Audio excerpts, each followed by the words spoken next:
Welcome guys to episode 48. Somehow my overlay software doesn't work, or the site that I'm using to project my overlay on top of this stream doesn't work, so this episode 48 we don't have an overlay. Well, it's a bummer, but I guess those kinds of technicalities or technical difficulties happen every now and then. Anyhow, welcome. 48, we're going to do our CAT-06 rating. I don't know if you guys are noticing, but got my new gaming chair and I'm so happy with it. I mean, it's so comfortable. It's amazing. I mean, I expected a difference, but this much difference, I mean, it's so comfortable. It's very, very nice. And again, thank you guys for donating and supporting my channel. This is all because of you. So very much appreciated. It's very nice. Hey Steeler, goedenavond. Welcome. Welcome on board. That's my first remark. I've also have a few learning experiences. I've been reviewing a couple of my previous videos. And found first off that I forgot to integrate or forgot to consider runway length, departure runway length, but also arrival runway length as part of my flight planning. I did that in the previous or one of the earlier episodes, but I forgot to incorporate that in my flight planning in the last episodes. So I should remind myself doing that. So I made a sticky note that I will show you in just a moment, or I can just show you already. Who cares? Let me see. Back. Sticky notes. Yep, there we are. Where is it? Runway length. I already made a... no, I didn't. Well, I should actually. Let me do that right away. I also added a few new ones. Let me see. Runway length as part of flight planning. It's an important aspect of flight planning, I believe, and I should remember to check in on that. And I haven't. Another thing that I was noticing was this particular mistake. Hey Maeve, welcome on board. Welcome Kimo, good evening. I was mentioning in the previous episodes doing my traffic patterns and all the flights that I've been doing so far, or doing traffic pattern flying, is to start my crosswind turn at around 500 feet AGL. That's wrong. It should be 300 feet below traffic pattern altitude. So if at a 1000 feet AGL traffic pattern, that would be 700 feet. Then you start to make your left crosswind or right crosswind leg. That 500 feet AGL Q is related to flight following and following up on the departure instructions that you might receive from the tower. From clearance delivery. For example, after departure, fly this heading to that altitude or to that maximum altitude. And you can start following up on those instructions from 500 feet. But that's something different from your traffic pattern flying. So that's a good one to note, a good one to remember. So I made a sticky note to remind me of that. Hey, Alex, welcome on board. So that's an important one. This one also quite relevant based on the previous episode. So when I consider cloud ceilings, I shouldn't just presume that those cloud layers, especially for METARs, are if they are VMC on a local area around the airport, then chances are they still might be trouble in case the terrain comes into play. For example, mountainous areas, right? So even though you have a 3000 feet cloud ceiling, that might still become a problem if you are flying in elevated terrain, like we saw in one of the previous episodes. So that's also something that I should remind myself of when I discuss or think about or consider cloud ceilings. Consider the terrain as well. Oh, here it is, runway length. I did include it.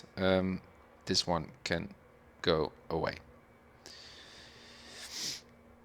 Yeah, so here it is already, a runway length. All right. Anything else that I added? No, I guess not. Nothing, anything new. Let me go back to my notes. Runway length, cloud layer terrain, and that 300 feet traffic pattern altitude. All right. Oh yeah, something that I noticed also in preparation of this particular CAT rating. I didn't know that you could actually cross MOAs, airspace, well, specified for military activity. It's not a restricted area. It's mostly a warning area. Like you are, as VFR pilot, you're legally allowed to fly through that airspace, but be very, very aware. It's not a safe thing to do, but you're legal to do so if you want. But you should be very vigilant of any other military aircraft activity in that area.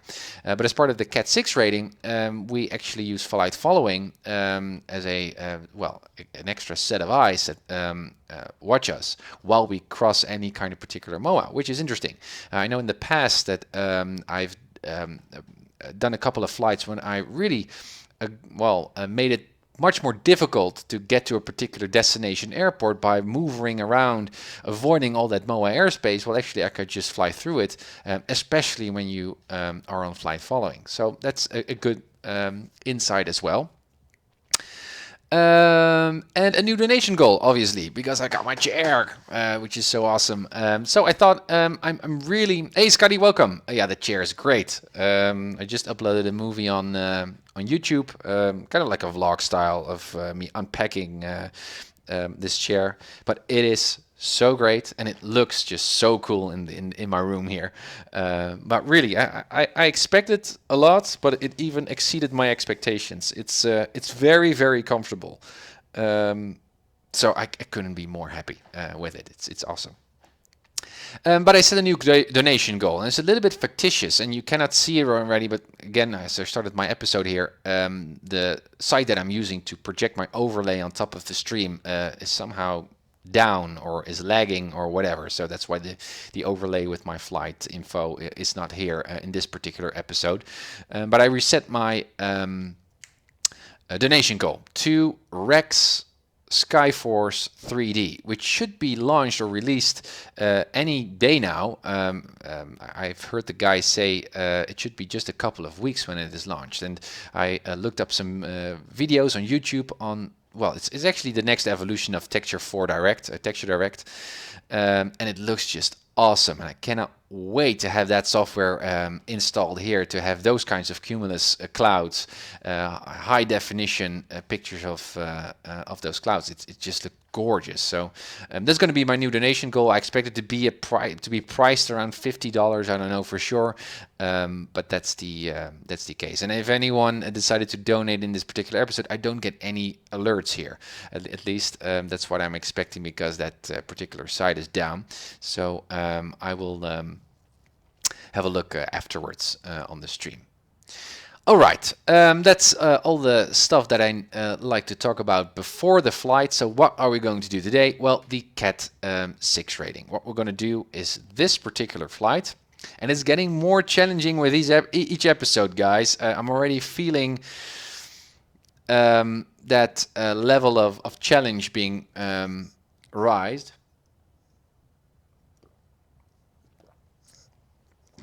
It's getting challenging. More challenging with each episode.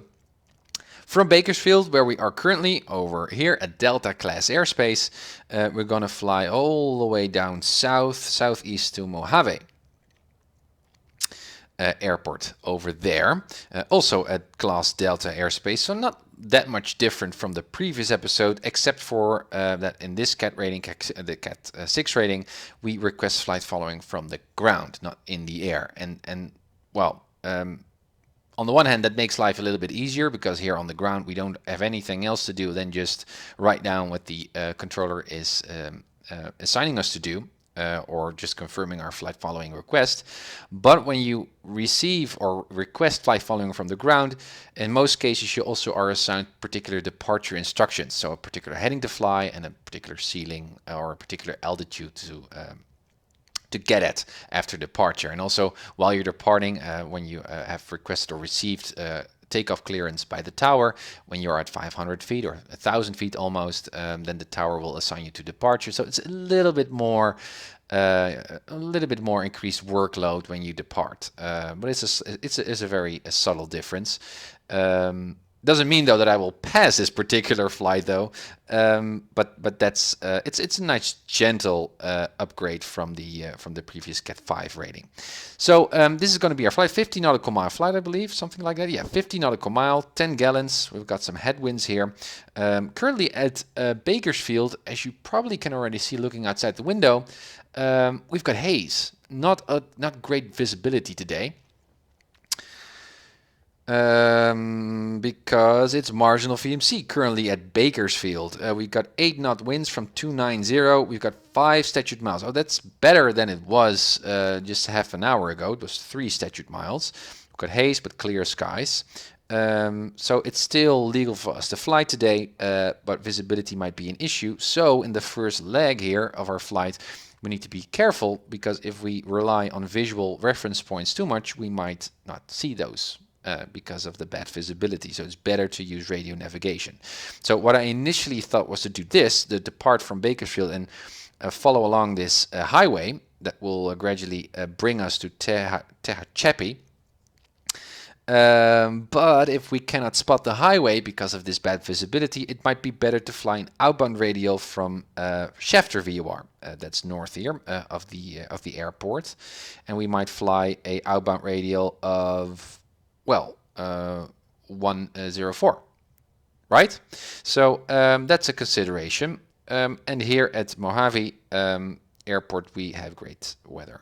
Yeah, no winds, 10 statute miles, clear skies is perfect. So this is interesting. We've got some weather here. Also, we got a lot of airspace, as you can see. We got the Bakersfield MOA, the Isabella MOA. Let me see what ForeFlight says about those MOAs. Can I bring them up? Yeah. So here on the top, Bakersfield MOA from 10,000 feet AGL up to 18,000.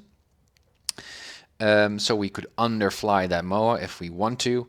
And we also got Isabella MOA. It's over to the right. Starts from 200 feet AGL up to 18,000. And it's only active from Monday to Friday from 6 to 10 at night. Anyway, we are still allowed to fly across through those MOAs. It's not a safe thing to do, we were allowed to. And that's why it's highly recommended to fly on flight following, as we are doing in this particular flight, because then the controllers already know what activity is going on in that MOA, if there is any, and they can alert us and say, hey, you'll be better off just making a 10-degree turn to the right there, or pick a different altitude or whatever. So that's in terms of altitude, of airspace. So it looks a little bit dangerous or risky, but it's actually not. We will fly. I thought it might be interesting and helpful to fly over Mountain Valley here, or Tehachapi Airport here as a visual reference point. I'm hoping that the visibility issue will be gone here once we have left the Bakersfield area here in the mountains.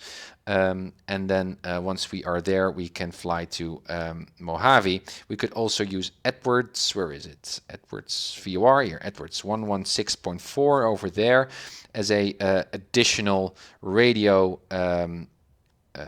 navigation guidance, right? In case we might be looking for Mojave, we can use the VOR, which might be interesting as well. Hey, Whiskey, no overlay. No overlay. My overlay site is down, or has some trouble with the server, so it doesn't seem to work. I can try. Perhaps it's already resolved. Let me see. Refresh.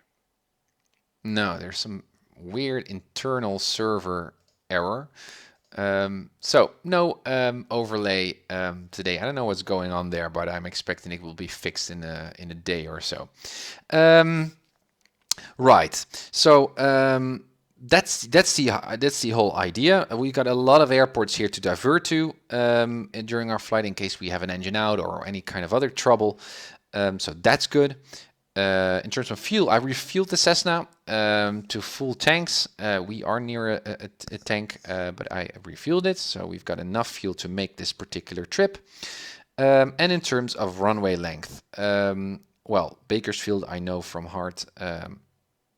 by heart. It is enough runway length. Let me see if it's already here.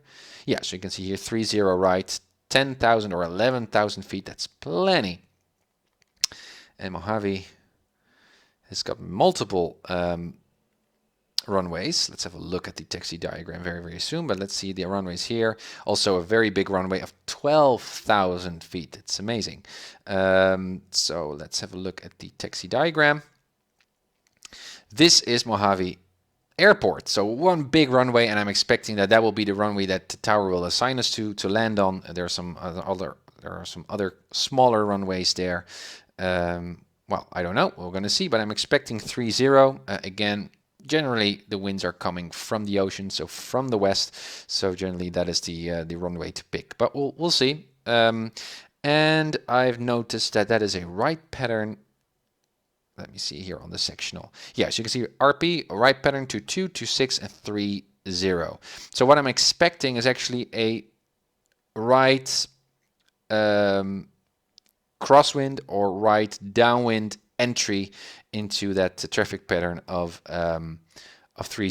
So while we are flying here from Tehachapi this direction, and we contact tower and say, hey, here we are, we're inbound, they might say, well, turn right crosswind, then right downwind, right base, and you land. Or they might give us some other instructions picking on their other runway, but that's what I'm expecting.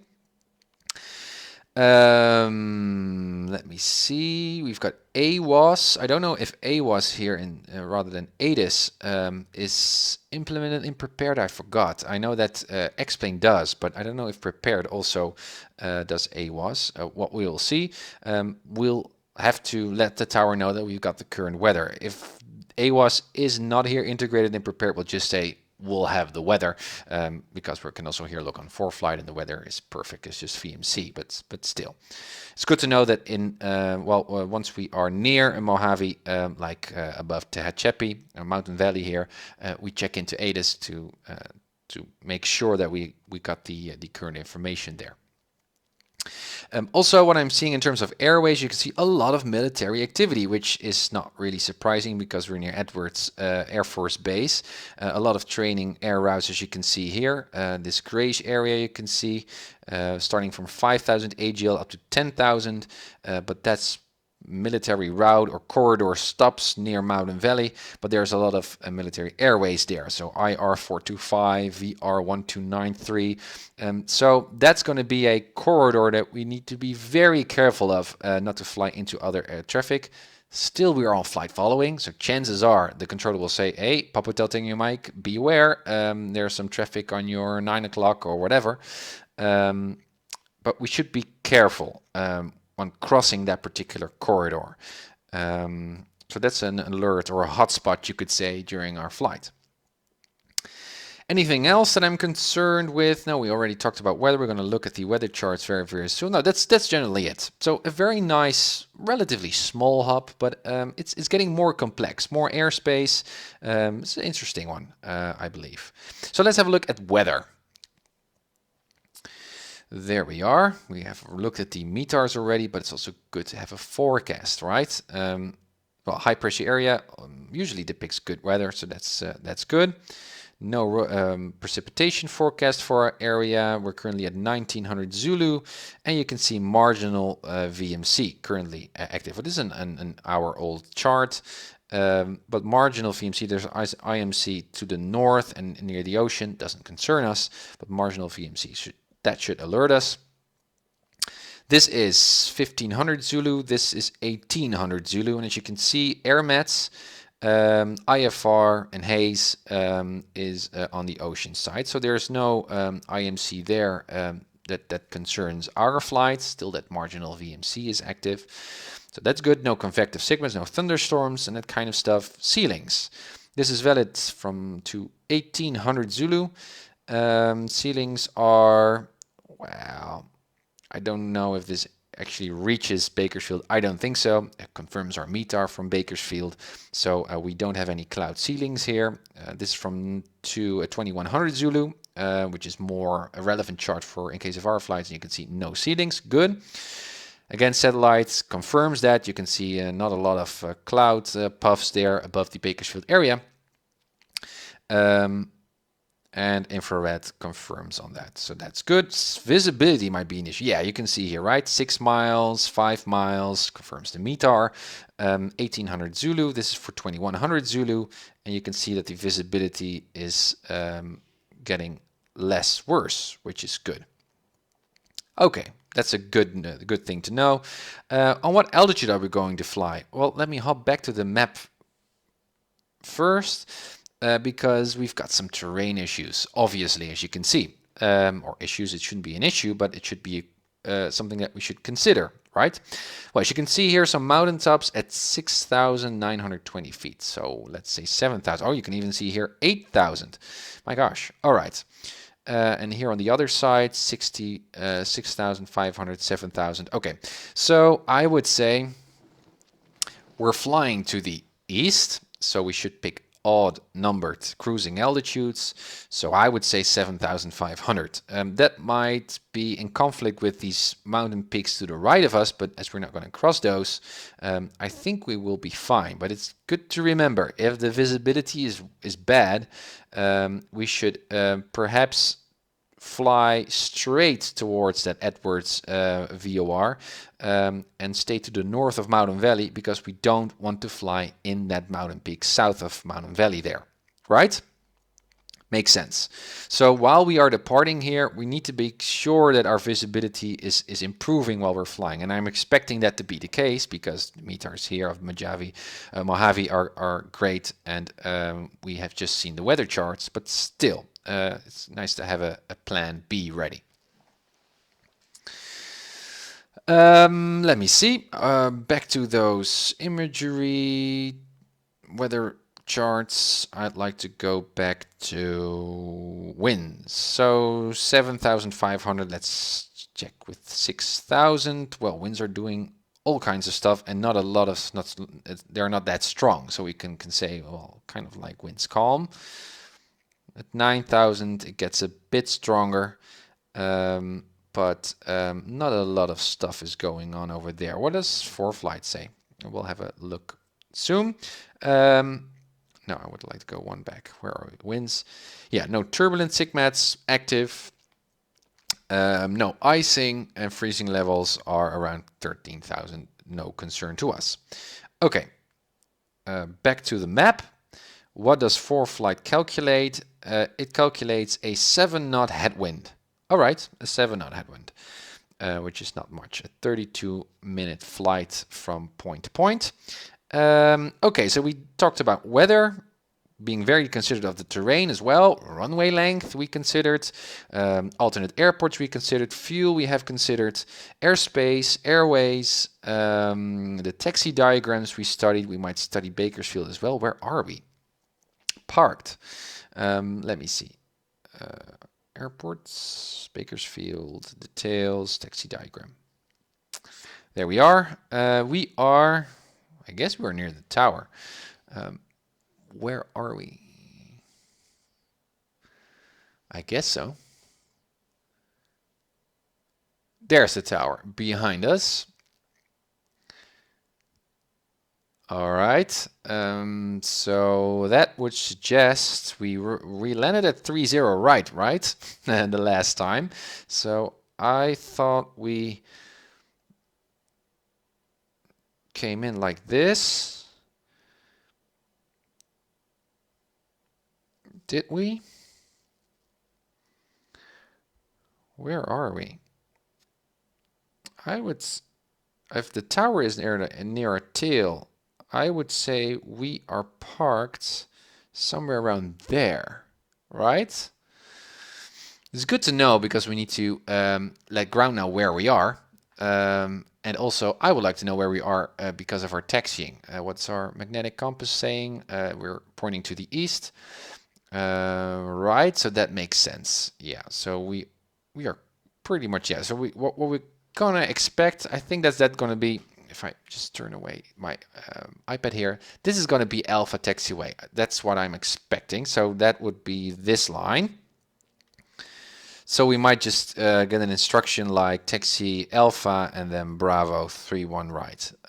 Either way, whether we are there or there or there. I don't really care. We are at the north, the north ramp.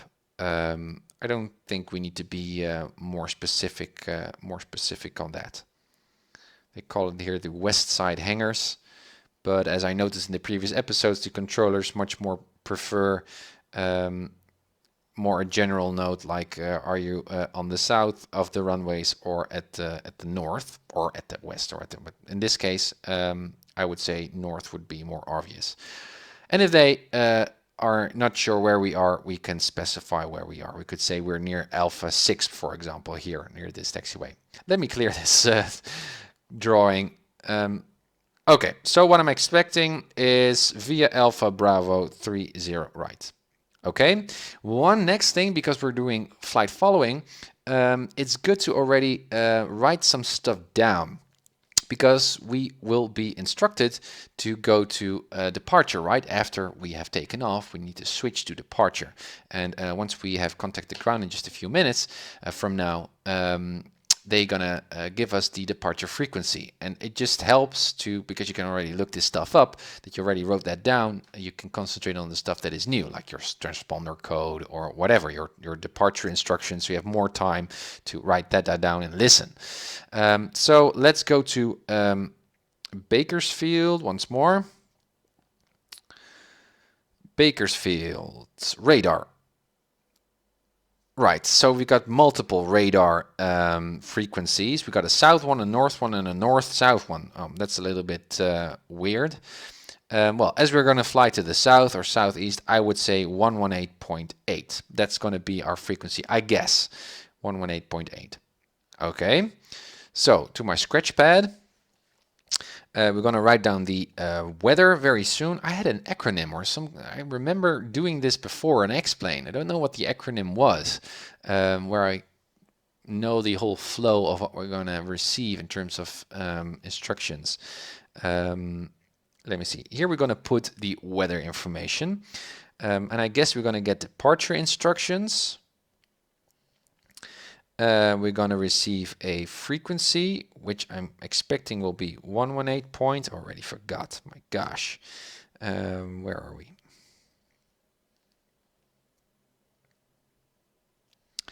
That was 118.8, right? 118.8.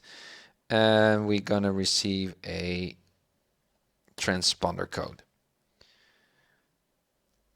And that's about it. That's going to be very plain. Okay. Hey, Sniper, welcome. Thank you. Yeah, I'm really loving the chair, guys. It's awesome. Okay, so we're going to request flight following, and what we're going to say is 7,500, but I will remember to say that. We don't need to write that down. Okay. Anything else that we need to consider in this flight? I don't think so. Let's get the checklist just to make sure. Flight planning, route checked, airports checked, runway check, airspace, weather, altitude, diversions, frequencies. We're going to set those. Fuel we checked, and weight and balance. Something that I don't incorporate in my flight planning because I'm just alone and there's no real issue. If you have multiple passengers on board, which we could try out, by the way, then that might be an issue. So you cannot go full tanks with 4 passengers on board, or including yourself. You only have 4 seats, right? Here in the Skyhawk. Yeah, 4. You only have 4, but then you will be too heavy. Actually,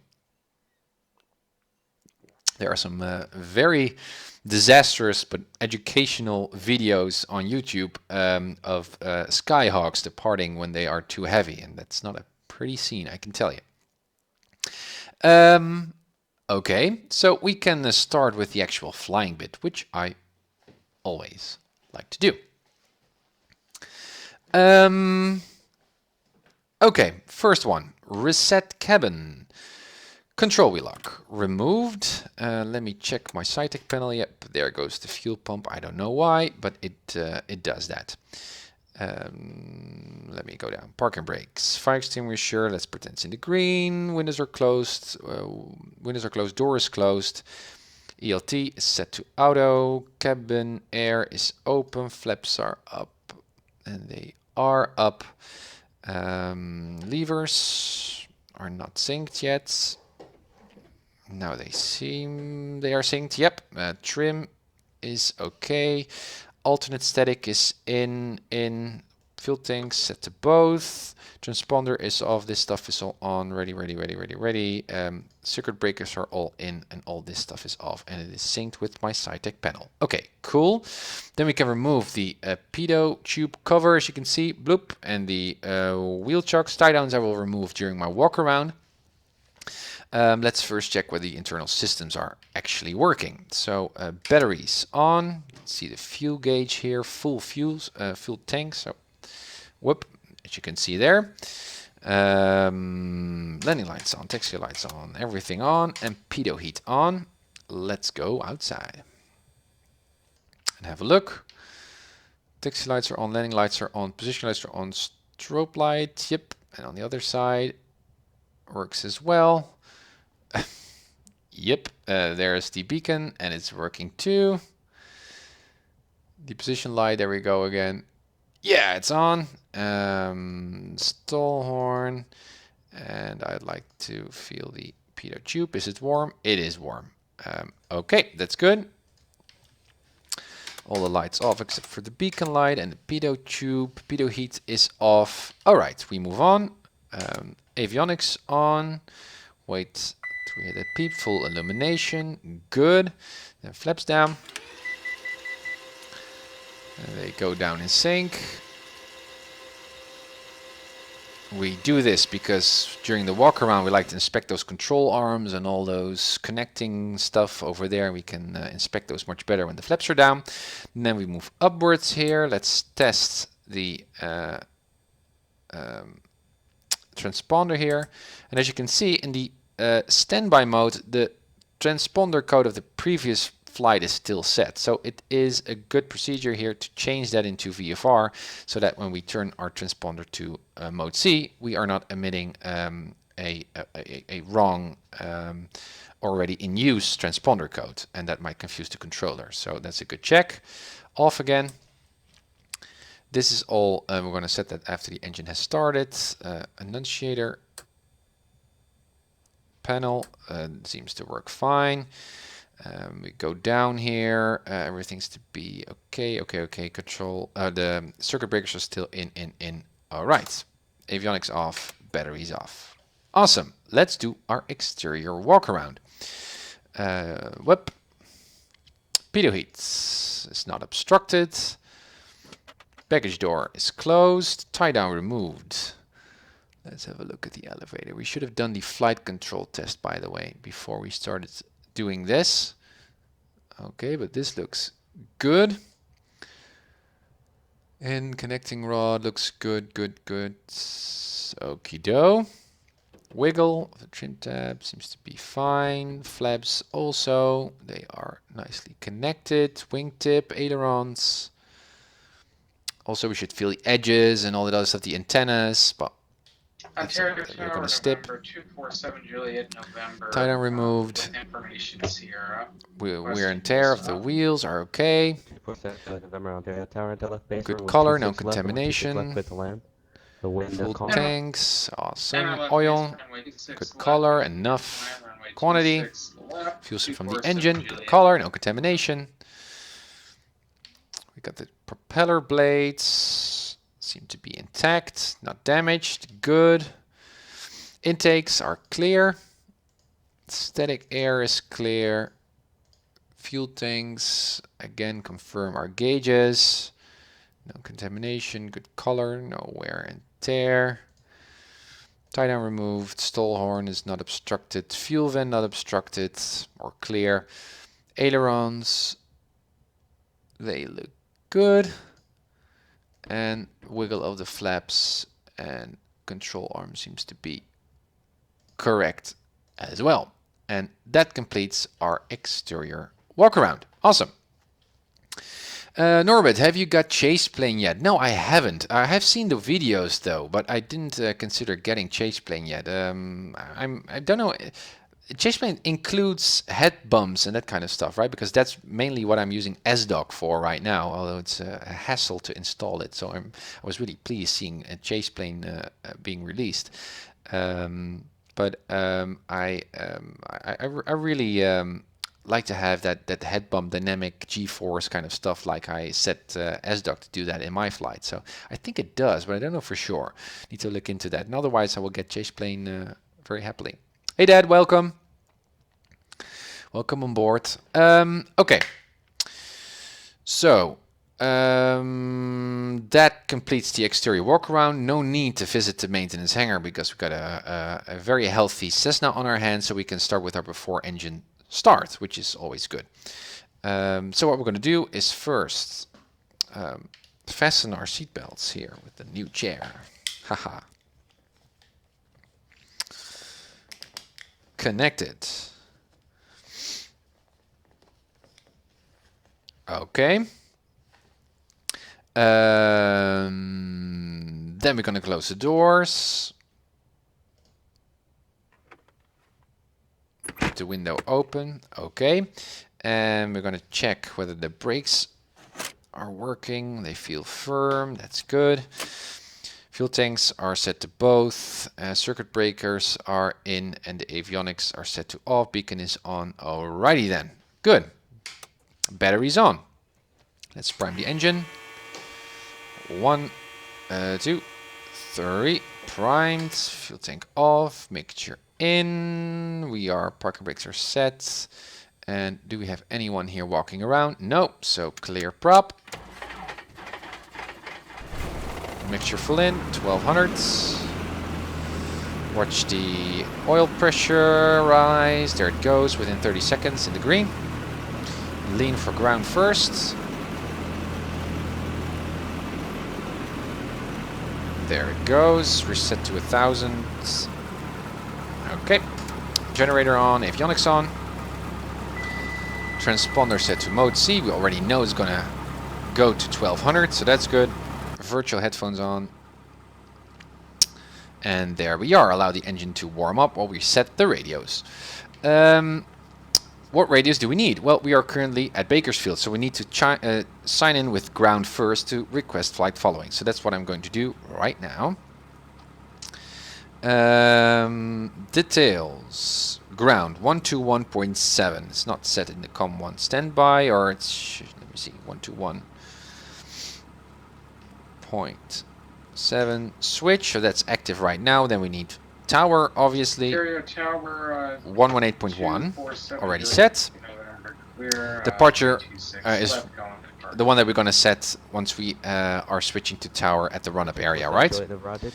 It is 118.6. It's already set, and 8 is of Mojave is, or that's the A was 132.225. 132.225, and we'll just have to see whether we can pick that one up. But looking here at ForeFlight, it's going to be great weather, so anyway, we'll be fine. Okay, so those are frequencies, the nav frequencies. So what we're going to do, because we've got some bad visibility here at the Bakersfield, rather than using a visual reference point here, using the highway as our guiding line towards the southeast, we might be better off using an outbound radio from Schefter, because then we're not relying on visibility anymore. 115.4. So I'm going to set that in the nav1. It's already set in the nav1. 115.4. Yeah, that's correct. And what kind of outbound radio do we need then? Well, something like this. 106. 106. Okie doke. And what we might set as our secondary nav, we could also use Edwards base. But we could also use Lake Hughes over there as a triangulate our position. So we know that when we cross this particular radial, we should be able to see Mojave, which might be more informative than using a radial from Edwards, like so, because we're already heading into the right direction when we're flying that outbound radial from Schefter. That's what I'm going to do. So nav2, I'm going to set Well, there is a risk though, perhaps, that because of the mountains, we might not receive Schefter anymore once we're flying there.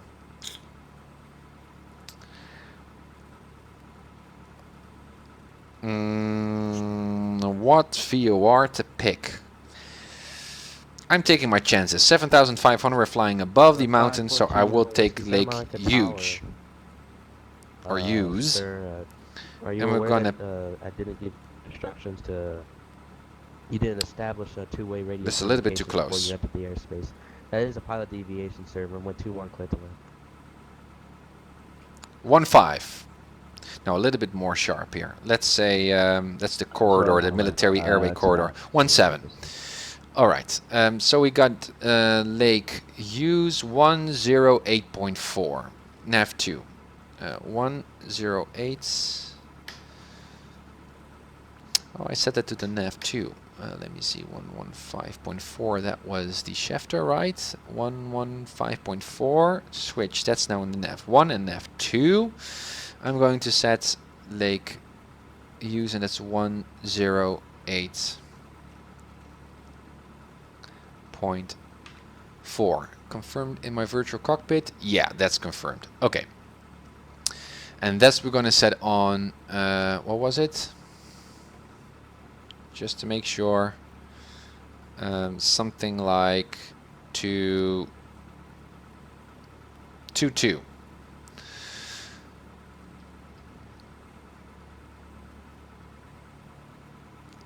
Oh, 2.2. Okay, that's set. All right, makes sense.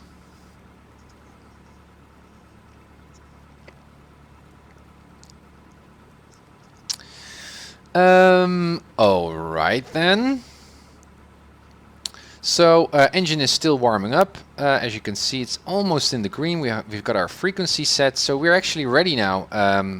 Let's complete the flow first. We've got our frequency set. Let's listen to ATIS. Come to. Bakersfield Airport information, Victor 2039er Zulu, wind 276 at 8, visibility 5, sky condition clear, temperature 22.9er, altimeter 3009er, ILS runway 30 right and visual, runway 30 left Yeah. and use, landing and departing runway 30 right and runway 30 left, VFR Thank you, Alex. direction of flight, all aircraft read back hold short instructions, advise controller on initial contact, you have Victor. Victor. Bakersfield Airport All right. information, Victor 2. So Victor, Uniform whiskey. we're going to request flight following and the CAT-06. We'll get a departure frequency or departure instructions, a frequency, I guess 118.8, and a transponder code. Hoping I can keep up with the controller here. It's this requesting a flight following is kind of like a nice step up to IFR, requesting your IFR clearance, at least in my view.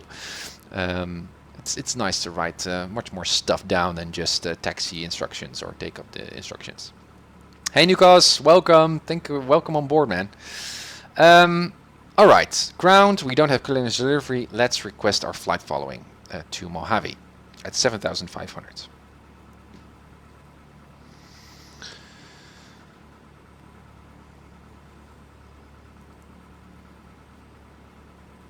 So I'm going to say Bakersfield ground, Skyhawk, Papa Hotel Tango India Mike on the north ramp with information vector VFR request.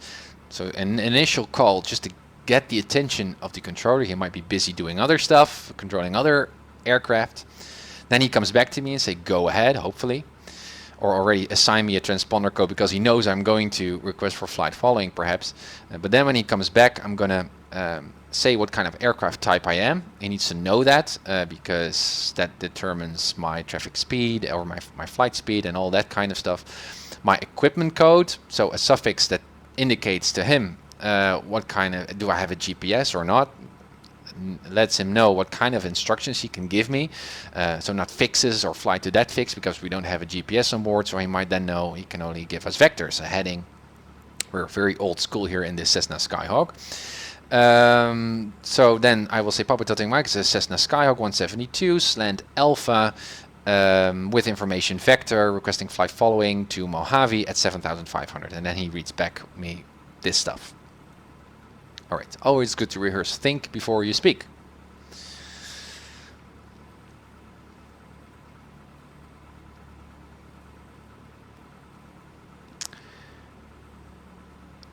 Bakersfield Ground, Skyhawk, Pop Hotel Tango, India Mike on the north ramp with information Victor with a VFR request. Papa Hotel Tango, India Mike. Bakersfield Ground, go ahead. Pop Hotel Tango, India Mike is a Cessna Skyhawk 172 slant Alpha with information Victor here on the north ramp requesting flight following to Mojave at 7,500 for a CAT-06 rating if that's available. Skyhawk Tango, India Mike. Rudder, departure frequency 118.8, squawk 2775. Departure frequency 118.8 and squawk 2775 for Papa Hotel Tango, India Mike. Tango, India Mike, back correct, about ready for taxi. Will advise Papa Hotel Tango, Mike.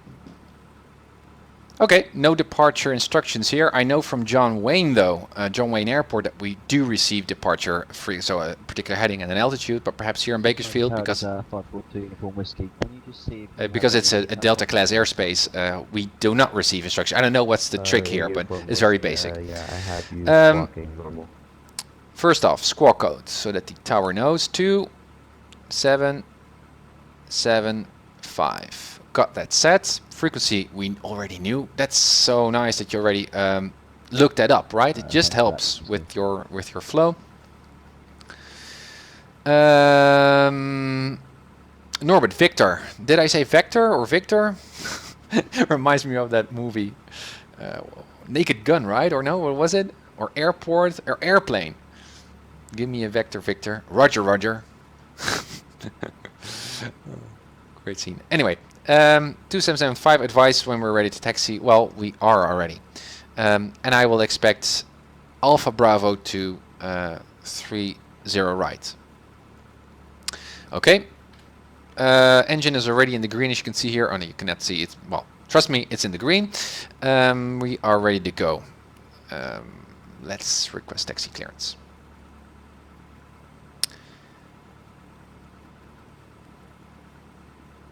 Bakersfield Ground, Skyhawk, Papa Hotel Tango, India Mike is ready to taxi. Southeast departure.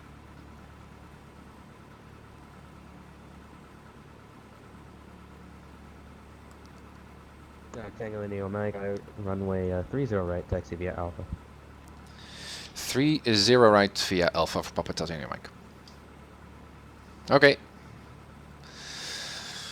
Just 30 right. Still, I should infer that that means at the beginning of 30 right. If not, it would be an intersection departure, and he would say 30 right. Well, at Bravo or at another taxiway. You can also request an intersection departure, which might also be interesting and saves you a lot of taxi time. Norbert, yeah, you said Vector initially. Oh my gosh. All right. It should be Victor. Okay. Basic. Let's go, guys. Parking brakes released, brake test, works. If I have a passenger, he should also test. Then we're going to make a turn. Let's turn on TrackIR. Slip indicator, turn indicator turns, heading indicator turns. The attitude indicator was stable, that's good. And here you can see Alpha, that's Alpha 4, confirms with our taxi diagram. No traffic coming from the right. As you can see, bad visibility, guys. And 30 right, we should go to the left, looking at my heading bug there.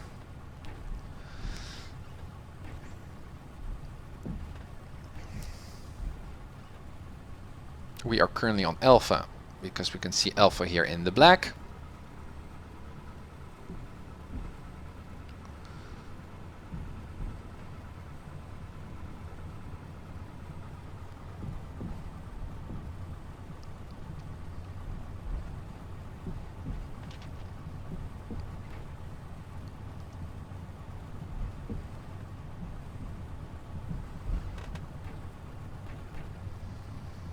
Alright.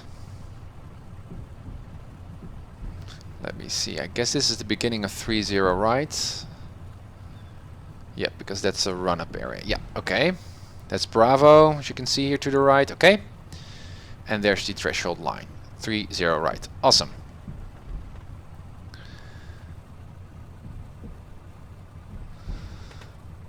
I'm expecting that this would be okay, by the way. Perhaps the controller would expect us to go all the way down. So using the run-up area as well, I don't think so.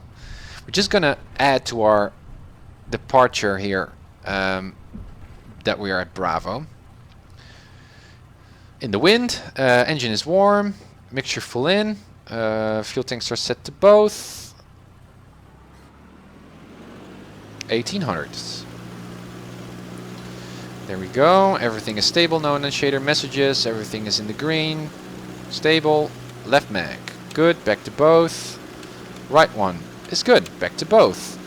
Landing lights on to see if the battery is charging, it is, back off, all the way down to idle. Engine doesn't quit on us, no shader messages, everything's in the green, still oil pressure, and the engine doesn't quit on us, okay, back to 1000s. Landing lights on, strobe lights on, or I should do that after we get the taxi clearance, or the takeoff clearance. Southeast departure I requested, so let me first very quickly. Or 415 Delta Golf Santa Maria ground. There's on course, Bakersfield. What is the traffic pattern flow? Sorry, say again. 30 right. You can see here RP. So we're gonna get a right downwind departure. That's what I'm expecting. Right turn, and it's just gonna be a casual crosswind turn. So at 700 feet AGL. We're currently at 500 feet, so that would be at 1200, right? At 1200 we need to make our turn, not at 500 feet AGL that I did wrong in the previous episodes. Norbert, I noticed the stream is lagging a bit. Is that something on your side? I don't think it's on my side. I don't have any dropped frames here, so I think it's on yours. But internet is doing weird. My stream overlay as well, so... Anyhow. Alright. Transponder is set, ready to go. We got our radial stuff. We know what to catch. 7,500. And we don't have anyone in the pattern here. Oh, I still have my flaps up. Haha. That's what I did wrong. Didn't retract my flaps as soon as I turned on my engine, so I forgot to go. I forgot to complete the flow here to the right and then move up. All right, and I also did not do my flight control test. To the right, down, up, down, good, elevators, good, rudders are working, and is the trim tab working as well? It is.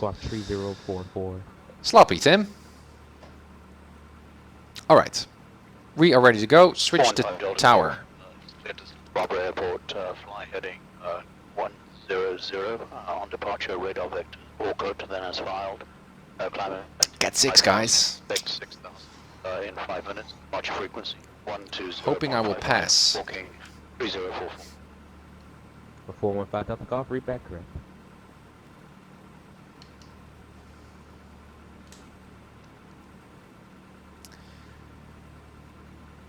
Bakersfield Tower, Skyhawk, Papa Hotel Tango, and Mike is holding short 30 right at Bravo, ready for departure, southeast departure.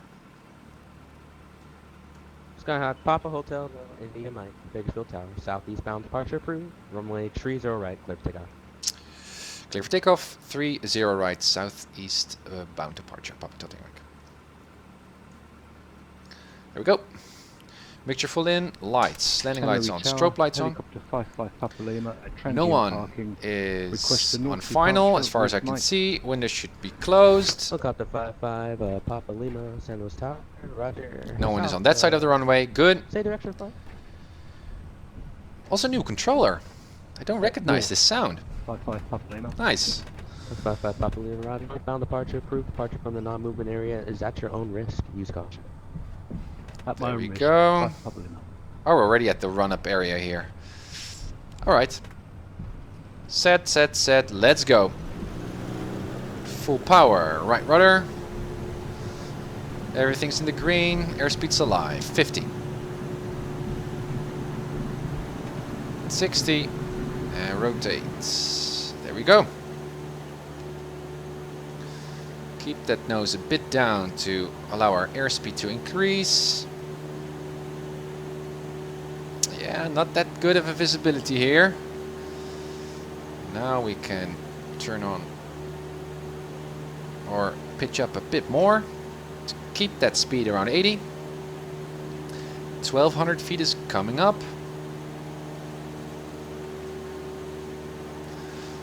And that's going to be our right crosswind turn. So far, so good. It's a bit Tango India, my contact departure. contacting departure, Papa Telting Mike. Contacting departure, Papa Telting Mike. Pushed the wrong button there. After South Cargo, taxi. Switch. Oh, I didn't switch to the frequency of the departure there. Didn't set it in the standby. So we've got 118.8. There it is. Switch. And I should already make my turn. And that's then the mess up. Tango, you cleared to enter Bravo airspace. Contact tower 118.06.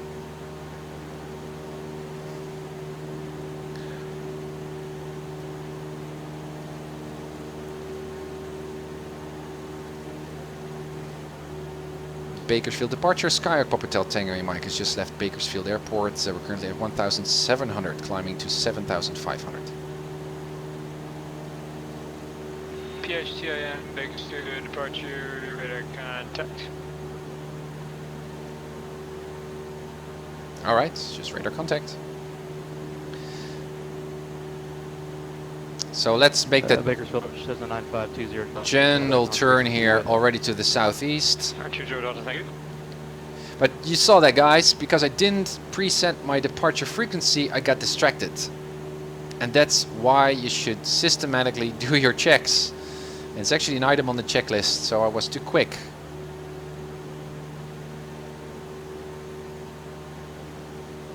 I'm not sticking to traffic pattern altitude, obviously, because of my departure. I like to be as quickly out of that traffic pattern as I can.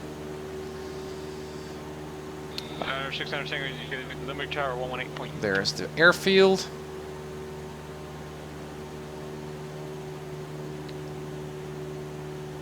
Need to catch that radial though. Tower. A little bit too much nose up, as you can see by my speed. It's too slow. Let's reset power so that our fuel flow is in the green.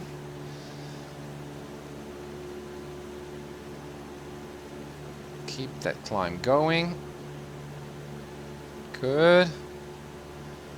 Keep my landing lights on because we're still very near the airport. 7,500, and we need like to catch that radial. You can see some terrain in front of us, but not very clear to see. So it's good that we didn't go with that highway visual reference point kind of route, because yeah, would be quite hard. Hey Yassine, welcome. Thank you Scotty for the good luck wishes. Not a great start here at my departure. Needle is getting in, creeping in.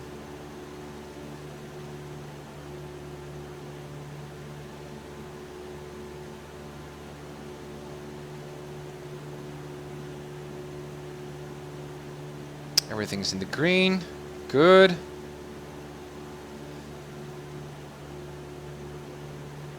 Golden Cat, welcome on board.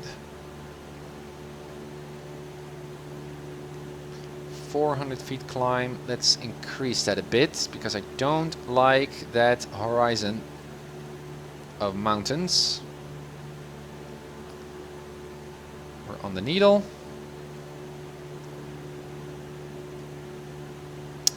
Always good here to check whether your heading indicator is synced with your magnetic one, because you might think that you're actually now tracking that needle, while actually if your heading indicator is off, gyro drift, then you are in trouble. Keeping that climb in, full throttle, but our fuel, or not really full throttle, but our fuel flow is in the green.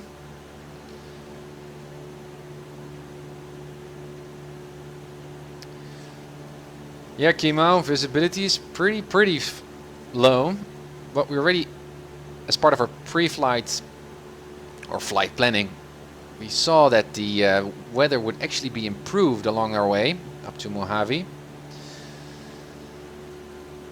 So I'm hoping that the visibility will actually improve once we're around Mountain Valley and that stuff.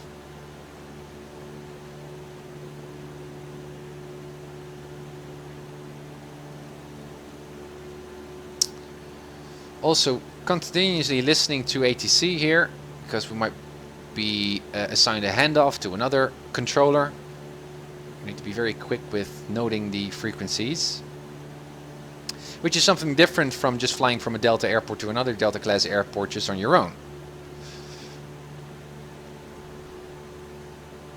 Because then, well, tower or any controller is not talking with you.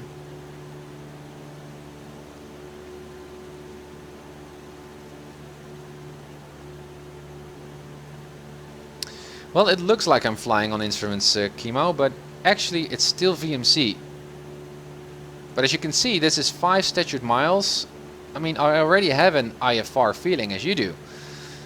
So I guess in the real world, even though this is marginal VMC, or VMC perhaps even, I would not dare to fly in this in the real world. Guys, my chair is so comfortable. It's so nice. Oh yeah, DXRacer.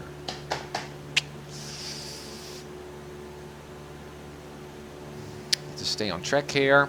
500 feet climb.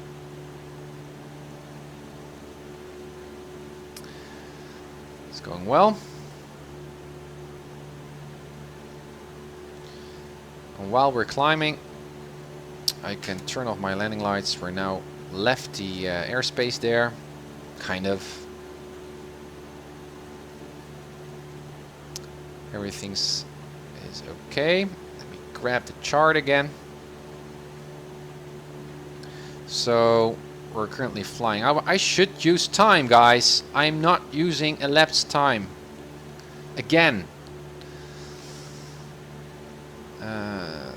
Let's go to ET here. Click, click. Alright, so with our next leg, I'm going to use it.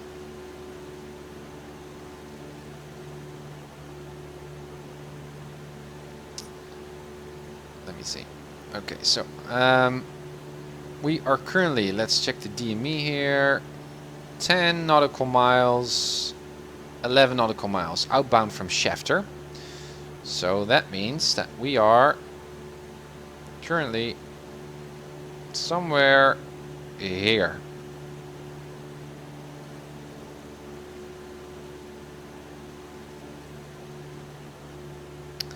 All right.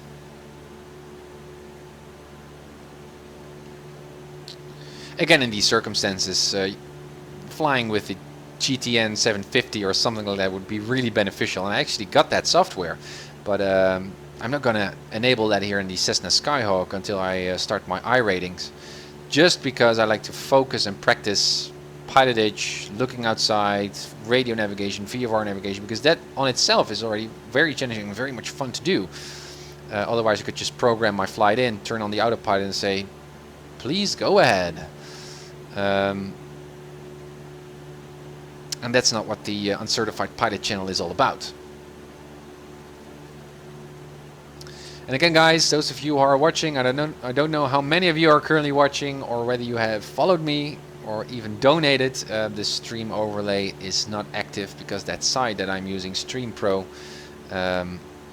is down or laggy. So after stream, I will be sure to have a look at the follower count and perhaps any donations, and let you know. Still like to increase my climb here a bit, at least 500 feet per minute. Drifting off a little bit to the right, as you can see on the needle nav 1.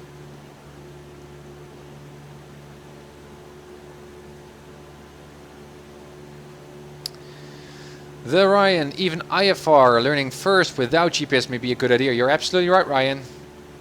Yep, I said at the beginning of this channel that I would consider flying IFR or the I ratings with the Slant Alpha, but I don't know. Search 115 Delta Golf Center Bar, departure radar contact, climb and maintain 6,000.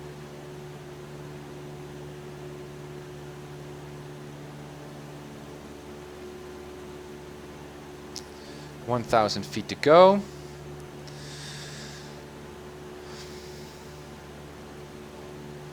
I'm feeling a urge, or not an urge, but rather than making this little bend to Mountain Valley, rather just to fly straight ahead.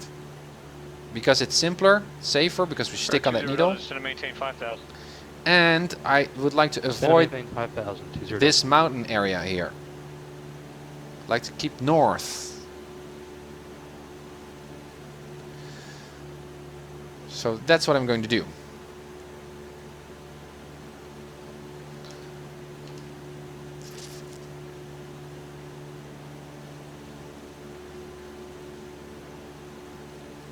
I'm hoping that the weather will improve, guys.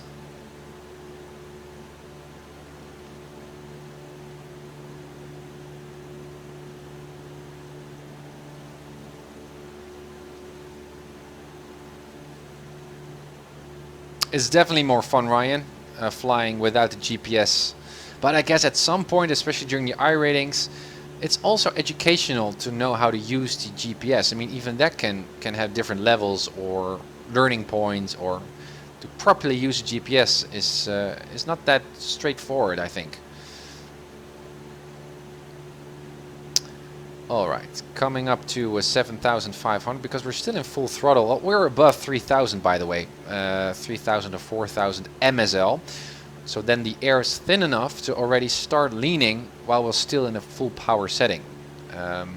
Below that altitude it's not. So as you can see, the EGT is very low right now. So our spark plugs are getting fouled. Getting dirty, I guess. So it would be already okay to lean. You can hear the engine already getting much more healthier sound, much more power there. But I should have done that earlier, I guess, already starting from 4,000 or so. Scotty, my kids are requesting a Luke. I'm not going to do that, Scotty. This is a serious flight training channel. Although it might be fun in some of the future episodes to get a extra or some kind of stunt airplane. 7,500. Push down, push forward on the yoke. Allow that airspeed to increase. Also, we can start leaning a bit more. EGT is not that high up yet. Listen to that engine sound. Search 5 up to Golf, fly 50, join Victor 27. And at around 100 knots, I will reset the throttle. Air 5 up, 1 heading 150. Alright, reset. Air 4 Foxtrot Tango, contact Los Angeles Center 133.55. Around 2200. Lean, EGT is getting higher, which is good. Perhaps a little bit more even. From 20 Delta, was that 150 for me? And let's trim. No. Roger. A little bit nose down.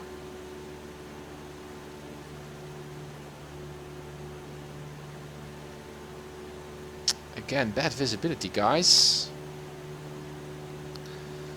Let's see. No. Downdrafts. Come on. Air 454 Foxtrot Tango to Los Angeles Center. Are you heading on the right transition there? Man, this haze layer really gives some an IMC IFR feeling, which does not give me a safe and comfortable feeling. I'm actually a little bit worried here and alert. Still on that needle, 22 nautical miles from Shafter. Ah! And there is the mountain pass. Okay. Still, guys, just as a note, I thought that ActiveSkyNext advertised their new 2016 software partly with more subtle, unnoticeable weather changes, but these are just the old. This is still the old stuff. I mean, this is silly visibility that's changing that rapidly. I didn't install the service pack though. There's a new service pack 1, and it addressed some of those issues, so I should. Alright, but you can see the mountain pass here. This is this road that we initially used as a visual reference point. And it's good that we didn't, because we got that bad visibility. So that was a good decision making. Expecting a handoff to Joshua. That's permanent join Victor 27. I guess Joshua approach. I should look at the Isabella MOA and the Bakersfield MOA. I thought I saw something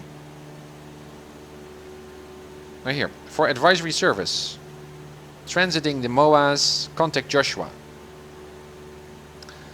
Perhaps a little bit further on, when we enter the Isabella MOA, we might get that instruction. Get my scratch pad always in the ready.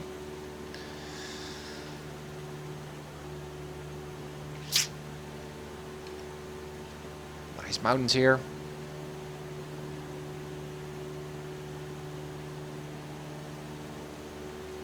Keep my altitude nice and tight, so a little bit nose down. A little bit nose down. PHTIM, contact Joshua approach 124.55. Contacting Joshua approach 124.55 for Papa Tatting Mike. Cessna 20 Delta, it's going to be a vector to the localizer. You're 7 miles from 2, Apex, turn 4, left, heading 270.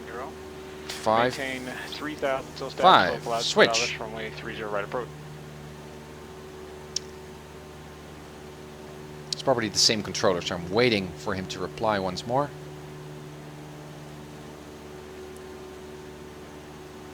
But he doesn't.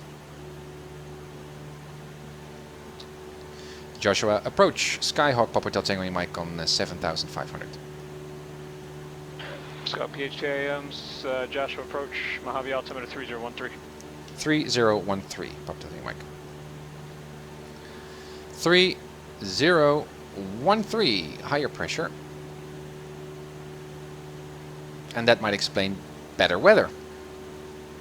Perhaps than Bakersfield, where we got a lower altimeter setting. Search 415 Delta Golf, thank you. Keep that Spec Dallas, transponder, or keep that needle in the center of the nav1. Or 744 Foxtrot Echo. And I'd like to go down. Why doesn't it go down? Push. Good. There we go. Clear some request.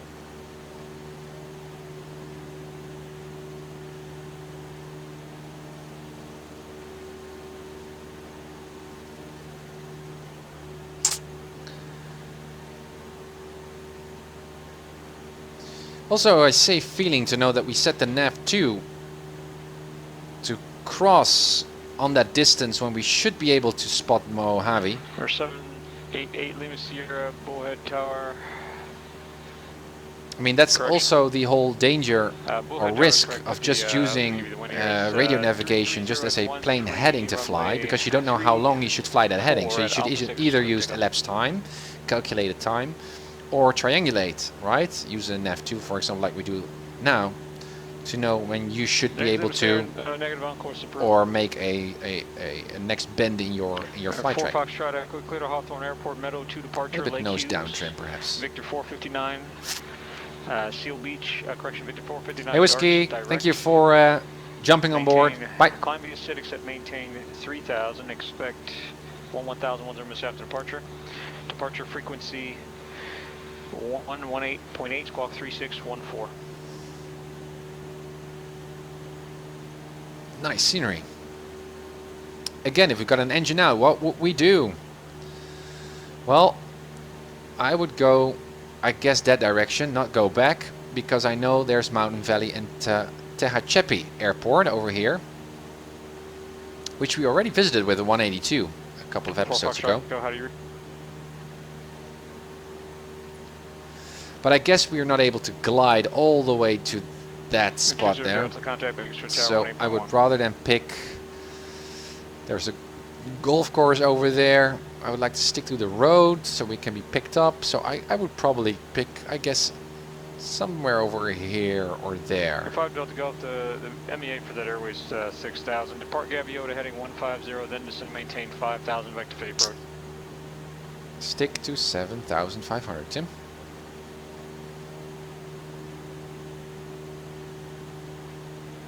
Or 9520 Delta Bakersfield Tower. Hey Scotty, have a good dinner. Right, clear land. Watching your stream is 124. slow though. Thank you.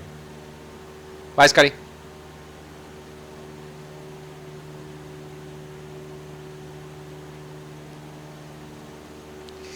All right. Sky 108 Echo Sierra from Santa Monica Tower. Go ahead.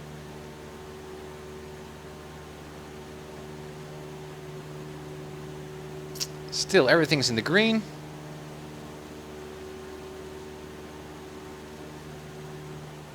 So AGL wise, how high up are we? We're currently at 7,500. That's a concern because we're going to cross Mountain Valley here and Tehachapi Airport, but they have a traffic patterns too, which are 1,500 or 1,000 feet AGL. And as the terrain comes up, I like to know for sure they were overflying that traffic pattern with enough spacing, but I guess that's the case. Oh, you can this is Tehachapi. Very nice airport, by the way, by ORBX. Let's go a little bit to the left here so we can peek down. Or rather, let's go to the right. Sierra, depart straight out to the shoreline, then make a right 270, join the mini route. We're descending. Tim, come on. Outside from airspace still advised by Los Angeles Tower. We're high enough to cross those airfields. 19.8. Let's fly to the right of it so we can peek down to the left. Because we're curious pilots, right? Jether, hey, your checklists on the A2A 182 and 172 are brilliant. Thanks. And they are free for anyone to download. Student checklists, unofficial ones. Based on a lot of reading and study material on YouTube, watching, getting a better understanding of all the items that you should actually check. I mean, most checklists are abbreviated checklists. November 8. 88. Tehachapi coming up. Well, it's cute. Got some trees over there. Nice buildings. Small runway though. Or small, a thin runway. Not that wide, a narrow runway. And there's Mountain Valley. So just to make sure, that means that we are there. Those two airports. Southwest 628, gentlemen, clearance clear to Las Vegas Airport, must 7 departure, deck transition as followed, maintain 5,000, expect flight level 290, 10 after departure. Departure frequency. Let's pick up on that needle. Squawk 3330.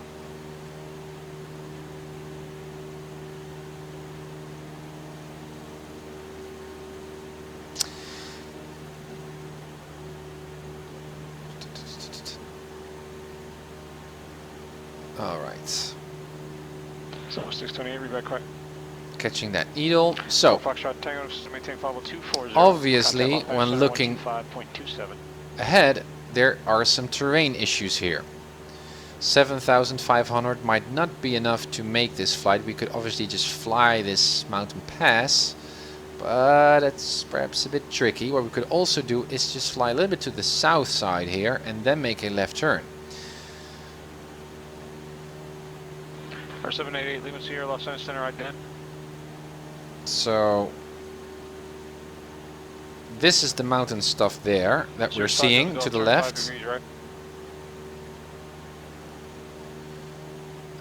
So, turn 5 degrees, right?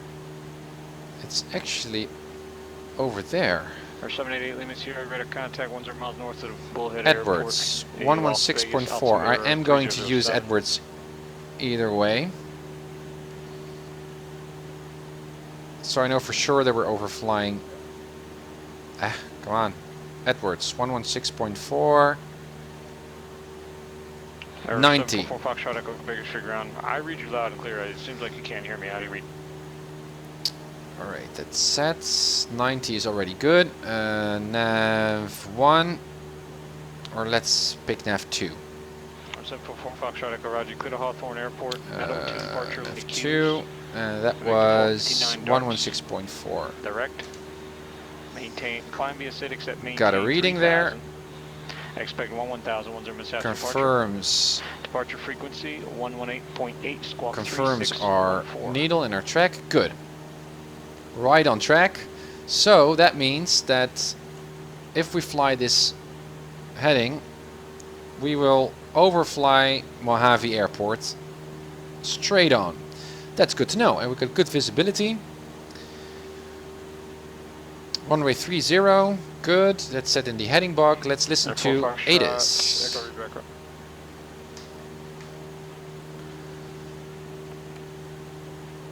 Or AWAS. I got a bunch of guys stepping on each other. Cirrus 415. No AWAS yet. That's the intent there. We're supposed to put you to the localizer. Gonna start my descent. Go ahead, turn left heading 040, maintain 3000 until established localizer, clear LS runway 7 approach. And I think that is Mojave.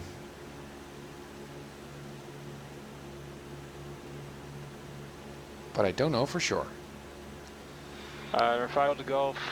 At a standard rate of descent at 300 feet per mile, you would make naps at 2000. Fly heading at 250. Instead of I think that is it, guys, don't you think? Final to Gulf 250. You said that's correct. 250. I think that is it. Smaller runway to the right. Yeah, I think it is. So let's report that we've got the airport in sight. Cirrus 5 Delta Golf landing 270. Our 454 Foxtrot Tango Los Angeles Center to maintain 14,000, Palmdale altimeter 3010.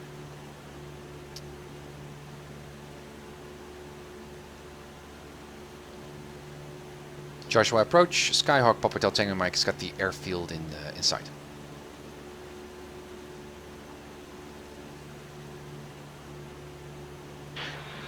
PHTIM, Roger, in contact Mojave Tower 127.6 and squawk VFR. Contacting tower 127.6 and we'll squawk VFR, Papa Hotel Tango Mike. Cirrus 5 Delta Golf. Squawk VFR, that means 1200. Maintain 2000 until established localized clear LS runway 7. Come on, head bumps. Boom. No. Click. 1200. Good. 127.6. Com 1. 127.6. Hawthorne Ground, Las Vegas Airport. Switch. Flighting 210. Getting a little bit slower because we're very near to the airport and we need to maneuver. Correction, radar vectors limbo. Victor 64, Seal Beach. Landing lights on. In asphalt. Maintain 3000. Let's enrich our mixture. 1 minutes after departure. Departure frequency 134.9 or squawk 2774. Yeah, so perhaps we're going to overfly to the right here. So I'm going to turn a little bit to the left here. Okay, on departure. Avoiding that airspace or those runways. To Limbo, Victor 64, then CL Beach, then as filed. And we've got the weather. Fly to 3000 feet. We'll pretend we have the weather. AWAS is not indicated here and prepared. 10 minutes after. Flight frequency 134.9, squawk 2774 for Surfer 923. Boeing 8 Lima Sierra, fly heading 04. Although I should not be able to, I should not enter the airspace, by the way, because I haven't got a two-way contact with tower.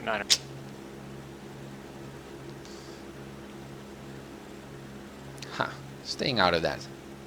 Boeing 8 Lima Sierra. Mojave Tower, Skyhawk Papa Hotel Tango Mike is 3 miles west at 5000 of the airport with the weather inbound for a full stop landing. 788 Lima Sierra. Surfer 923, read back correct. PHTIM Mojave Tower, enter right downwind runway 26, clear to land. Wind calm. Right downwind 26, clear land, Papa Hotel Tango Mike.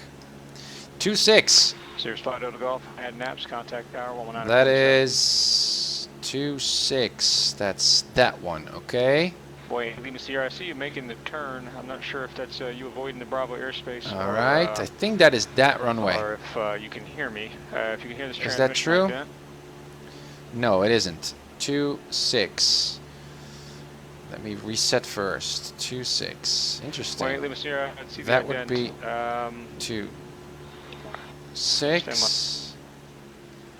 Right 126. Getting confused here. 26 is over there. Yep, got it. Okay, Lima Sierra, appears you have some kind of radio failure on your Flaps. end there. You're cleared into First Las Vegas Bravo notch. airspace. Proceed direct Las Vegas Airport. Cancel the altitude restriction. This is a bit weird flying here head on to this runway, but this Tower 20 Delta. this is for the 26. Whoop, this runway. 20 Delta taxi terminal via Alpha. We'll see. So I'm now entering a 40 degree, Yeah, enter Alpha. downwind, and then boom, boom. That's the idea, at least. Keeping my speed above 80. Airport elevation 2800. So our altitude speed 3800. Almost there. Landing lights are on, mixture full in. November 88, Lima Good. Sierra, how are you? Alright, Lima Sierra, read it loud and clear now. Contact Las Vegas Approach 125.9er. That was a little bit hasty and creative, and my gosh, was expecting 3-0, but well, as I already mentioned at the beginning of the flight, they can change stuff. 78 Lima Sierra, Las Vegas Approach. Nice textures here, photoreal textures of airports. Maintain VFR at 6,500 or below, and expect the 19ers. Already clear to land.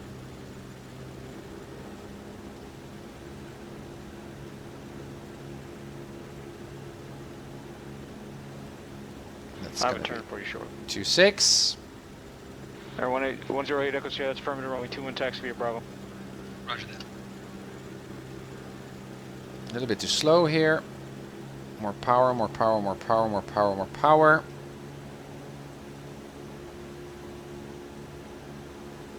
Seems like my heading indicator is a little bit off. Cirrus 415 Delta Golf inbound on the ILS for 07. Alright. More Cirrus power. 415 Delta Golf, Santa Barbara Tower. Need to stick above 80 Runway knots. 7, clear to land, wind at 210 at 5.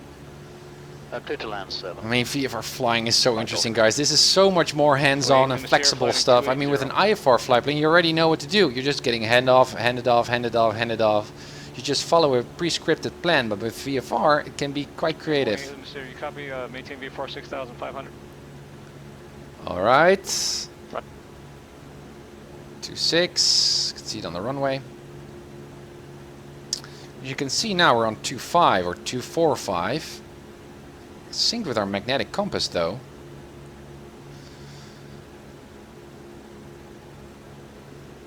Yeah, I can chat with you guys. I'm currently busy making this arrival. Making a turn here. FBO with Delta taxi. Starting my descent. There 744 Foxtrot Echo Vegas Street, ground runway 30 right. we go. Taxi via... Keeping my speed in the white band. 30 right, yeah. Or I should 4 Foxtrot. be aware of that before I turn in that second notch of flaps. So this would be our base. Yeah, kind of. We're too high and too fast. Slipping a bit. So right rudder. Come on. Good. Making that turn already. Still keeping in too much right rudder. So we put our butt into the air.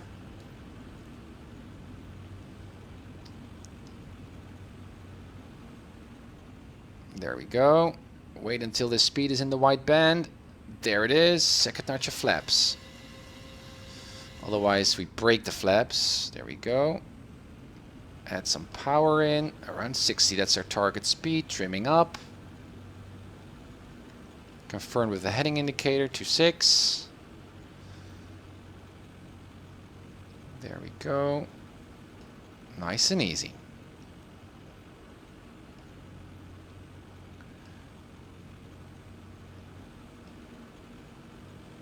There we go. Good.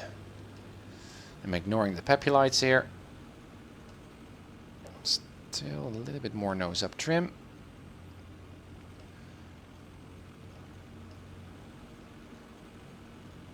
Nice and easy land. Okay, nose aligned with the center line.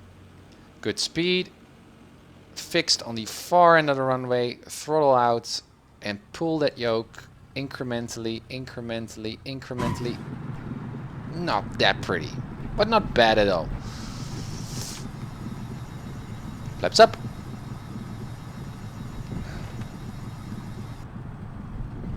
Could have made this exit.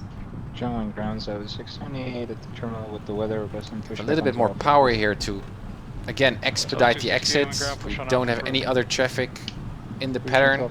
Still, it's good to Bakersfield Tower, November be a little bit 744, quick. Foxtrot Echo, be ready 30 right, Bravo. So there comes a taxi exit here.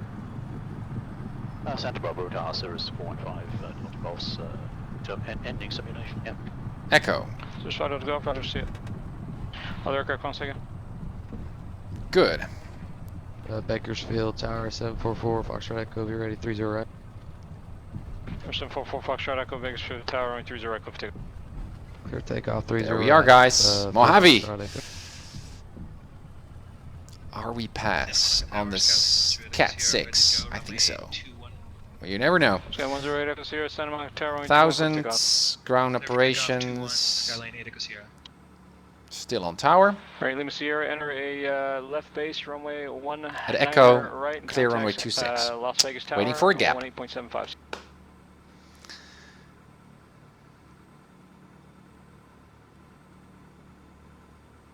Mojave Tower, Skyhawk, Papa Hotel Tango, Mike is clear runway 26 at Echo, ready to taxi to the ramp here. PHTIM, taxi to parking, and it's a pass for the CAT. Taxi to parking for Papa Hotel Tango, Mike, and thanks for the pass. Yes. That's number 6, guys. Las Vegas Tower, November 8. Oh yeah. 7, Landing lights off, Sierra, strobe lights are base still runway on. 9 right. There we are. Alright, so Ha! Sierra, CAT-6. Las Vegas Tower, Alrighty. right, clear to land. Clear land runner. Where are we 19 going right, to park? 8 Lima Sierra. Fuel station. Where are other airplanes? There. So that's where we're going to park.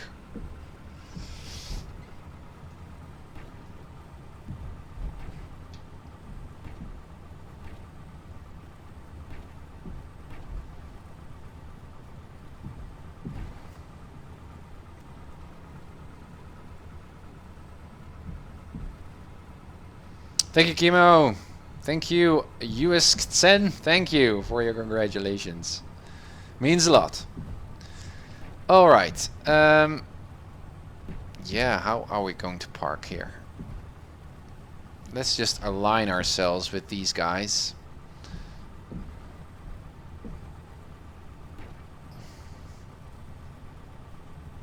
So I would say something like this. Hawthorne ground, Surfer 923. All right. At the east parking, ready for taxi. We are all set. Transponder off. We disappear from the radar. Taxi via south taxi. Avionics off. 25 by south taxi. Cut it off mixture. Throttle full aft. Wait until the prop stops. There it is. Magneto switch to off. Generator off. Batteries off. Park and brakes on. Fuel tanks set to one side. Control wheel lock. Virtual headphones off. We open the door. Put on the pitot tube cover and also some wheel chocks. And there we are. A pass, guys. Oh, man. Oh, sniper. Great job, Tim. Even with the distractions, you aced it. And a good catch about not entering the airspace without yeah, exactly. Yeah, that was indeed a move. But still, I should have known that, right? So when we approached Mojave, I thought, well, because we're already on flight following, the controllers already chatted and know that I'm already, the tower controller already knows that I'm coming. But I don't know if that is, if that is right, if that's correct. If you're on flight following, whether you can just fly through Delta class airspace. I don't think so. You can cross Charlie airspace because there are also approach controllers on that front managing the traffic flow, and those guys can easily chat with Center or with other approach controllers and arrange those handoffs. But I don't know if that's the case for Delta class airspace as well. So that's why I decided just before we entered Mojave, oh my gosh, I didn't establish two-way communication with tower yet, I should stay clear of Mojave, then say, hey, here I am, and then enter, as if it was a Bravo. But I should look up that. Does anyone know? Mike Zulu Hotel, the tower controller has to acknowledge your call sign before you can enter his airspace. Yeah, but even though on flight following, if you're already on flight following, do you still need to have contact with tower before you enter Delta? Clear for takeoff, Surflight 923. Let me know, guys, if that's the case. I don't know for sure. Should look that one up. Tower 744 Foxtrot. I'm just curious if you're getting my transponder. 0454 Foxtrot Tango, SoCal approach. After, you send and maintain. Bloop. So that's better. Boom. There we go. No, you can storm right in through flight because you're talking to approach. It's pre-coordinated. Yeah, that's what I thought. Do you know for sure through flight? I mean, I thought that as well. I can just fly right in because the approach controller is already chatting with tower. Oh, the Ryan. But in this case, you were dropped from flight following. That's true. So before I reached out to Mojave tower controller, my flight following was cancelled, right? So it wasn't that the approach controller, Joshua approach control said contact tower.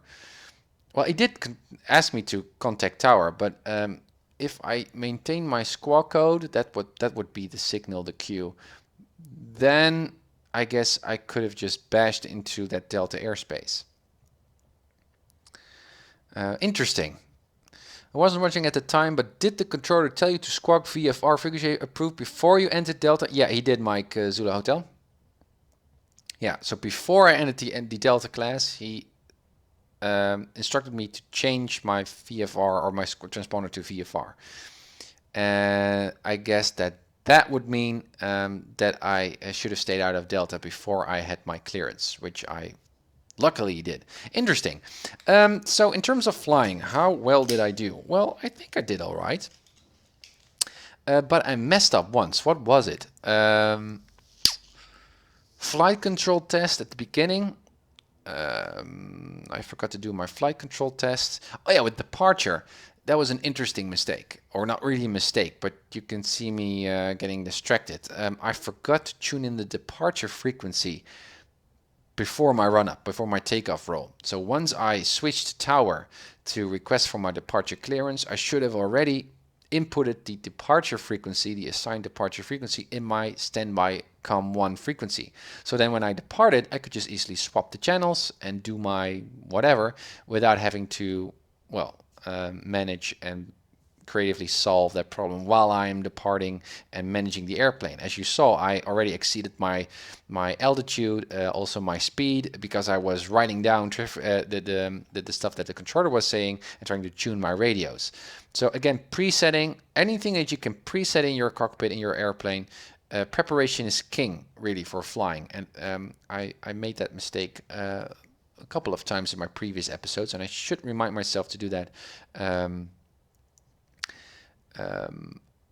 properly next time when I have flight following, which I'm going to use much more often from now on. Set that departure frequency after takeoff. That's a sticky note I should add. Let me see. Mike Zula was a lip. Oh yeah, in that case, you need to get acknowledgement before entering. I think if they let you keep your squawk and just hand you off to tower, you can go right in. Yeah, that makes sense, Mike Zulu. True flight, I think Mike Zulu is correct. Yeah, I think so too. Okay, guys, thanks for helping out. I mean, that's why I so much like this community and also this way of sharing experiences, because there are people here on the chat, on the channel that are much more experienced with flying than I am. So I've got my private mentors here. So that's very, very much appreciated. Thank you, guys. All right, anything else in terms of flying? What I did do right, and I should acknowledge that as well, as much as my mistakes. What I did right, also from not entering that Class D airspace here at Mojave, because I didn't have two-way communication, which was not really that much of a well thought through reasoning, but it just struck me like, oh my gosh, should I? And I thought, well, let's not take any risk. But now I know that that was actually a good decision to make. And that was a good handling of the situation, also figuring out runway 26. I mean, and that is also the muscle, I guess, that really distinguishes a great pilot from a bad pilot, is on-the-spot creative problem solving, rather than that pre-scripted stuff. To be ready, be prepared, have a plan B, have a plan C. And that's really what I like, especially after the flight. Like, I got challenged once more, pushed to exceed my limits here. I was really scrambling for how to enter that traffic pattern and not bumping into any other inbound or outbound traffic. So that was good. What I also did well in terms of flight planning was considering weather in terms with navigation, right? So I knew that the visibility near Bakersfield was bad.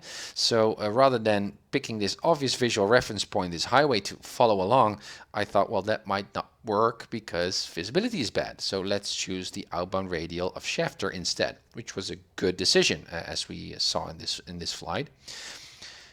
Also, my adaptation here of just extending this leg from Shafter towards Mojave was obvious, but also important because of this terrain issue to the south. Even though during our flight, only then I got aware of this particular mountain ridge over there, right? During my flight plan, I didn't acknowledge or spot that one, which is actually not that good. What I'm also now remembering, what I wasn't aware of, are those military airways.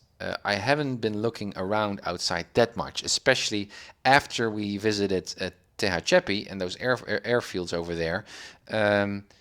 I didn't look to the left or right. I mean, I was relying on flight following, but still, as a pilot, I am responsible. I should have looked to the left, right to make sure that I could make that crossing, even though I'm on flight following, which I didn't. I was already focused on Mojave Airport and getting ATIS and getting my entry and descending and doing my descent checklist, and I totally forgot. Yeah, that should also be part of my flow, right? Also, just keep the map at ready, I guess. Keeping a more closer look to your map, because the map reminds you of the stuff that you already briefed in the flight planning phase. Anything else? Departure cruising was okay. Leaning, oh yeah, that's also a good one to add. I'm just going to add those right now, just on stream. Who cares? Sticky notes. I should also add, during my climb, even while I'm in a full power setting or almost full power setting, getting that fuel flow needle in the green, I'm still pretty much full throttle. Start leaning above, well, let's say for safety, 4,000 feet MSL. That's a general rule of thumb that I heard about on YouTube and read about in books. That's almost at an altitude when the air gets thin enough for you to have a full throttle or almost full throttle setting and start to lean. Because now I started to lean when I was already at 6,500 in my climb setting, fouling up my spark plugs probably, because I was in a very rich mixture setting, while I could already started to lean around 4,000 feet MSL. So it's good to keep your Cessna engine healthy. So that one I will add. There was also another one that I forgot. Oh yeah, the estimate time stuff, right? I should have used or elapsed time, which I didn't. Which I eventually did not really need. I thought that my nav2 strategy was also quite handy and smart, although I didn't really use it at the end. But I should have used elapsed time. It's such an obvious navigational aid to use your clock, and I should. Bad stuff, Tim. I've been saying this for a couple of episodes, and I'm still not able to incorporate it. Yeah. Flight following, that was the entry. Yeah, the whole flight planning stuff, descending and that airways, those military airways that I crossed. I don't know what kind of sticky note I should make on that. It's just looking more to the chart, or I mean, it's all about this perspective memory, right? It's like when I cross those airways or when I pass the Tehachapi, I should remind myself that I need to look out for military air traffic. No, that's not really a sticky note. No, I will keep it at this. Okay. All right, guys. Hey, what do you think of my suggestion above in this chat? Alex, sorry, man. Yeah, I was busy flying and arriving. Let me look back. Alex.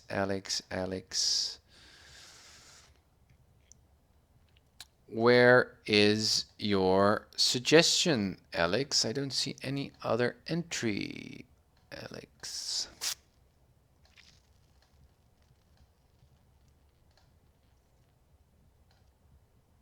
Alex, I wrote this on your Facebook page this morning. There's nothing there in your entry. Let me know, whisper, or let me know on Facebook. Just send me a message what you mean. And I'm curious to know. All right, guys. So that completes episode 48. Again, sorry about not having the overlay here. Let me check if it works right now. Stream Pro. Let's refresh.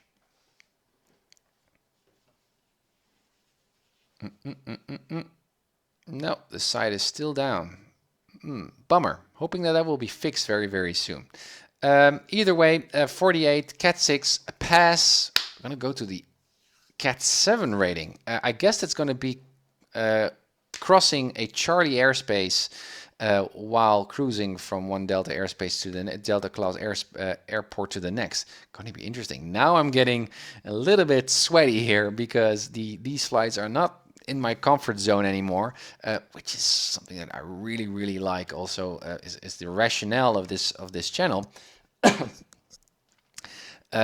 Is to keep on learning. I mean, the whole learning bit is what makes flight simulation so much fun. To keep on learning. So I'm really looking forward to that next flight. Perhaps tomorrow. I don't know for sure whether I have the time, but for sure the CAT 7 rating is on my list as my next flight. All right, guys. Thank you so much again for following. Perhaps some of you have even donated. I don't know because my stream overlay didn't work. I will have a look very, very soon and let you know personal message if that's the case. Either way, thank you for being my passengers. Thank you for being my instructors and suggesting ways for me to improve my flying or improve my knowledge of flying. And I'm hoping to see you in episode 49. The next episode, well, where I will attempt my CAT 7 rating. It's going to be very exciting. Guys, happy flights, blue skies, and see you next time. Bye. Welcome to the Uncertified Pilot. I'm Tim, and this is my flight simulator.